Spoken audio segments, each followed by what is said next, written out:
Okay, this is a short presentation just to give you some ideas to what your mandatory reporting requirements are in the Australian Capital Territory. We're going to be looking directly at the Act, which is the Children and Young People Act of 2008, which you can look up on legislation.act.gov.au. But in fact, to make it easier for the screen and for your eyes, I'm looking it up instead on the AustLII, the Australian Legal Information Index, because it works better on the screen for the time being. Okay, Children and Young People Act. Check that you've got the Australian Capital Territory version, not New South Wales or some other state, because the laws do differ from one place to another. I'll give you a bit of a rundown on that in a moment. This is an absolutely huge act. It includes a lot of parts to it, all about everything to do with children and young people, really, how to run a lockup, how family group conferences work. What we're going to be looking for is way down at section 354. It's all hyperlinked. It's 800 pages long, this act. And in section 354, we've got the information about reporting abuse. Now, in just about, well, in fact, in Australia, in every state, you've got the option to voluntarily report. This is a bit different to mandatory reporting.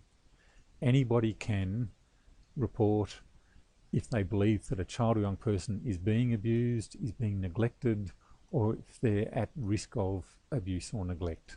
They can make a voluntary report if they have that suspicion, and if they do it honestly and without recklessness, then they're actually fully protected within their code of ethics and protected from being sued.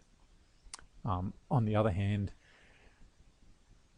if it is a voluntary report that they know is, that is false or misleading, and that they know that it's false or misleading, or if they miss anything out which makes it false or misleading, then they can be locked up for 6 months and they can be penalised. So yeah, don't do that.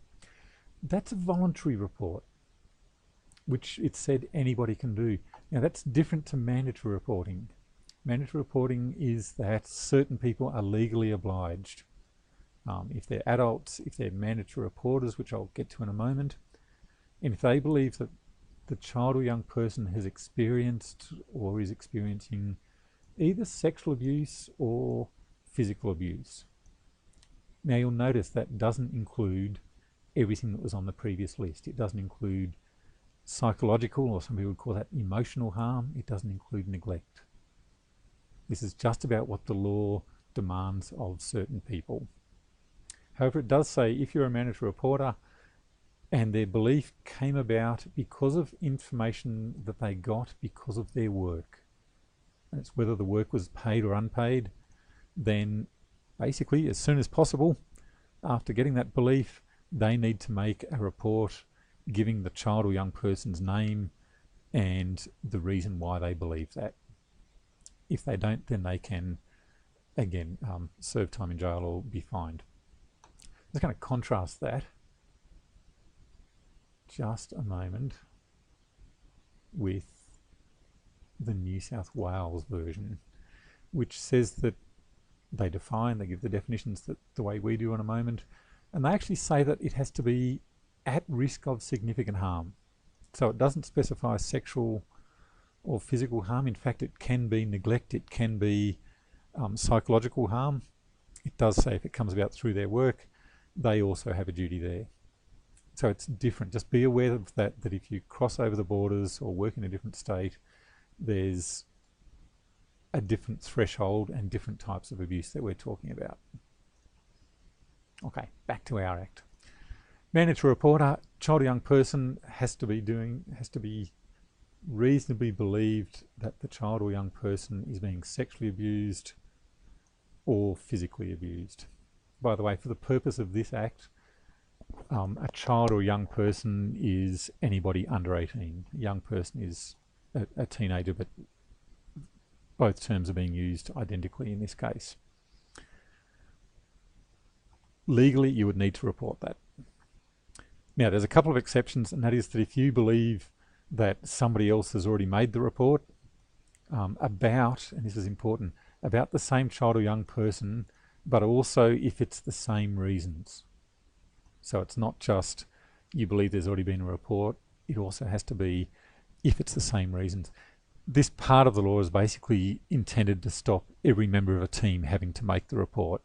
So if you believe that the injury has happened, then, if the abuse has happened, then you don't need to make the report if you believe, and you've got pretty good proof that somebody else has made it. So yes, the abuse is physical or sexual abuse, and that a parent, usually a person with the parental responsibility, is willing and able to protect them, then there's no need to make the report either. So they actually give an example, which is unusual for a lot of legal acts. The example they give is if a child is injured during a fight at school, the teacher believes that the parent, the person with parental responsibility, is willing and able to protect them from further injury because they're going to stop further fights. Not a problem. That's okay under this section to not make the report. Now, if you make a report, and again, if it's false or misleading, or you omit details that are false or misleading, then that can also be penalised.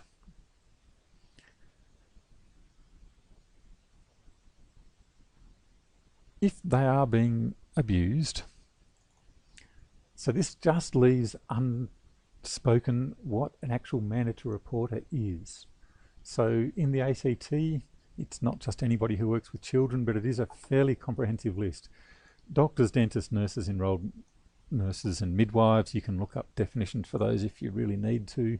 Teachers, or those that work in the education system, police, counsellors, and you'll notice a person employed to counsel. So it's not just someone who has the job title of counsellor, it's anybody whose job it is to counsel children or young people at the school.